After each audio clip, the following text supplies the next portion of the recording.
বন্ধুসকল, সৰ্বানন্দ সোণোৱাল এজন ৰাজনীতিবিদ আৰু বৰ্তমান অসমৰ মুখ্যমন্ত্ৰী।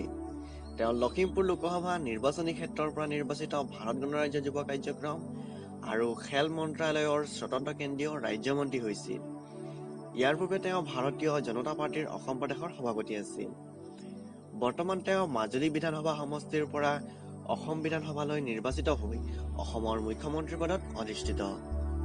বন্ধুসকল, আজি আমি কথা পাতিম সৰ্বানন্দ সোণোৱালৰ বিষয়ে। যদি আপুনি সৰ্বানন্দ সোণোৱালৰ লাইফ ষ্টৰীৰ বিষয়ে জানিব বিচাৰে তেন্তে ভিডিঅ'টো শেষলৈ চাই থাকক। সৰ্বানন্দ সোণোৱালৰ জন্ম হয় 1962 চনৰ 31 অক্টোবৰত ডিব্ৰুগড় জিলাৰ মুলুক গাঁৱত।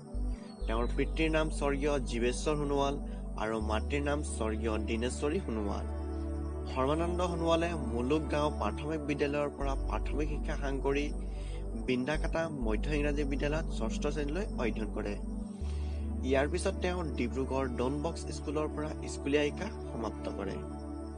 ডিব্ৰুগড় হনুমান বক্স ৰুজমল কানৈ মহাবিদ্যালয়ৰ পৰা কলা শাখাত স্নাতক পৰীক্ষাত উত্তীৰ্ণ হৈ ডিব্ৰুগড় বিশ্ববিদ্যালয়ৰ পৰা ইংৰাজী বিষয়ত স্নাতকৰ ডিগ্ৰী লাভ কৰে। ইয়াৰ লগতে গুৱাহাটী বিশ্ববিদ্যালয়ত আইন শিক্ষা সমাপ্ত কৰাৰ উপৰিও সাংবাদিকতা আৰু মাছ কমিউনিকেশ্যনত ডিগ্ৰী লাভ কৰে। মহাবিদ্যালয়ত পঢ়ি থকা দিনৰ পৰাই সৰ্বানন্দ সোণোৱালে সদৌ অসম ছাত্ৰ সন্থাৰ লগত জড়িত আছিল আৰু 1992 চনৰ পৰা 1999 চনলৈ সন্থাটোৰ সভাপতিৰ দায়িত্ব বহন কৰে। লগতে 1994 চনৰ পৰা 2004 চনলৈ উত্তৰ পূব ছাত্ৰ সন্থাৰ চেয়াৰমেন পদত অধিষ্ঠিত থাকে। সৰ্বানন্দ সোণোৱালে 1999 চনত অসম গণ পৰিষদত যোগদান কৰে আৰু আঞ্চলিকতাবাদক শক্তিশালী কৰিবলৈ চেষ্টা আগবঢ়ায়। তেখেতে লোকসভা নিৰ্বাচনত লখিমপুৰ সমষ্টিত কংগ্ৰেছৰ ৰাণী নৰহৰ বিৰুদ্ধে নিৰ্বাচনত অৱতীৰ্ণ হয় যদিও পৰাজয়ৰ সন্মুখীন হয়। ইয়াৰ পিছত তেওঁ 2001 চনত বিধানসভা নিৰ্বাচনত মৰাণ সমষ্টিত কংগ্ৰেছৰ পৱন সিং ঘাটোৱাৰক পৰাজিত কৰে। সৰ্বানন্দ সোণোৱালে বিতৰ্কিত IMDT আইনৰ বিৰুদ্ধে আদালতত যুঁজ চলায় আৰু আইনখন বাতিল কৰিবলৈ সক্ষম হয়, যাৰ ফলত তেওঁক জাতীয় নায়ক আখ্যা দিয়া হয়। তেখেতে 2004 চনৰ পৰা 2009 চনলৈ ডিব্ৰুগড় সমষ্টিৰ সাংসদ হিচাপে কাৰ্যনিৰ্বাহ কৰে।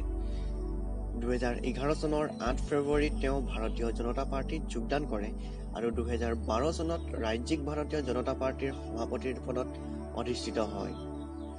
2014 চনৰ লোকসভা নিৰ্বাচনত লখিমপুৰ সমষ্টিৰ পৰা নিৰ্বাচিত খেলি ভাৰতীয় জনতা পাৰ্টীৰ সাংসদ হিচাপে নিৰ্বাচিত হয়।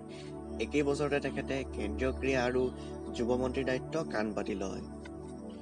2016 চনৰ বিধানসভা নিৰ্বাচনত মাজুলী বিধানসভা সমষ্টিৰ পৰা নিৰ্বাচিতত অৱতীৰ্ণ হৈ প্ৰতিদ্বন্দ্বী ৰাজীৱ লোচন পেগুক 18,923টা ভোটৰ ব্যৱধানত পৰাস্ত কৰে। এই বিজয়ৰ দ্বাৰা তেওঁ অসমৰ মুখ্যমন্ত্ৰীৰ পদভাৰ গ্ৰহণ কৰে। বৰ্তমান সময়ত তেওঁ আমাৰ অসমৰ মুখ্যমন্ত্ৰী। অসমৰ মুখ্যমন্ত্ৰী হিচাপে তেওঁ বহুতো প্ৰশংসনীয় কাম কৰিছে আৰু আমি আশা কৰোঁ যে তেওঁ আগলৈ এনেদৰে অসমৰ বাবে কাম কৰি যাব। গতিকে বন্ধুসকল, সৰ্বানন্দ সোণোৱালৰ লাইফ ষ্টৰীৰ বিষয়ে জানি কেনে পালে কমেণ্টত জনাব।